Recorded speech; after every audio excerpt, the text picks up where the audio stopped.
Hey there, again. Welcome back. It's Mr. Lohn, and we are going to do our final read aloud for the week. You are heading into a 4-day weekend. I hope it's an awesome one where you get a chance to kind of recharge, spend some time with family and friends, and have a really good time. Somewhere along the line there, why don't you pick up a book and do a little reading? All right, now that we're into October, I know the countdown for a lot of people is on for Halloween. You're fine-tuning those costumes. You're looking forward to trick-or-treating. So let's do our first Halloween story of the fall. This is by Kay Winters, popular one called The Teeny Tiny Ghost. And I hope you like it. Here we go. Once there was a timid, teeny tiny ghost. He lived in a teeny tiny house with two teeny tiny black cats. The teeny tiny ghost went to teeny tiny school. He learned his teeny tiny alphabet, shivered at spooky stories, and heard about Halloween. He had never been out on that night, but it sounded very scary. Each day after school, the teeny tiny ghost tried to do his homework. Haunting is very hard, he told his teeny tiny black cats. They sat on the windowsill to watch. First he booed, then he wooed, till he made the rafters rumble, and he had to hide his teeny tiny head. Then he howled and he yowled until the echoes came a-calling, and he had to hide his teeny tiny head. I'll never learn, wailed the teeny tiny ghost. I'm so timid, I scare myself.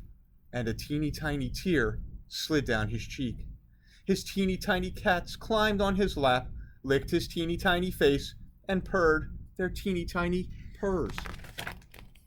On Halloween night, some eerie yellow lights bobbed by the house of the teeny tiny ghost. What is that? He said, holding his cats close, and his teeny tiny heart beat bumpity bump. Then he heard rap tap tap on his teeny tiny door. Who's there? Called the teeny tiny ghost. Let us in, cried the voices, and they sounded very big.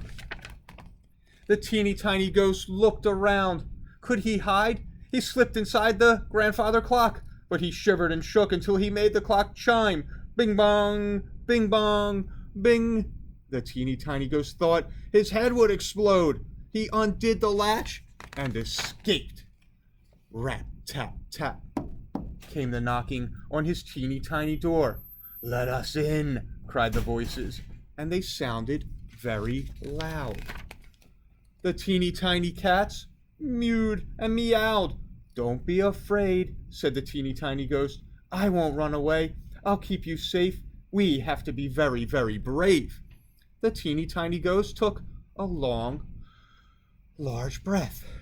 He huffed and he puffed until he felt very big. He booed and he wooed until he felt very bold. He howled and then he yowled and he sounded very loud. Then he heard hands clapping and he heard voices cheering. Bravo for the teeny tiny ghost! It's Halloween! Trick or treat! Cried the ghosts from his school, and they pranced about in their costumes and masks.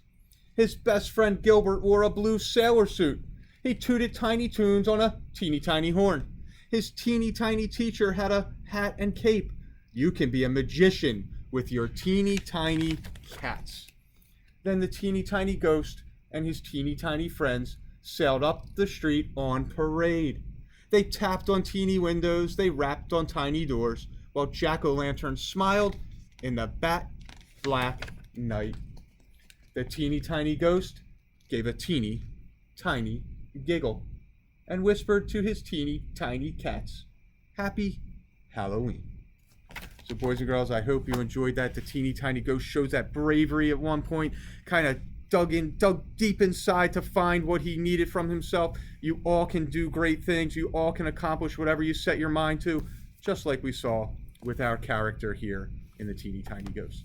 Again, enjoy your 4-day weekend. I'll see you when you get back, and we'll kick off some more read alouds. Have a good night.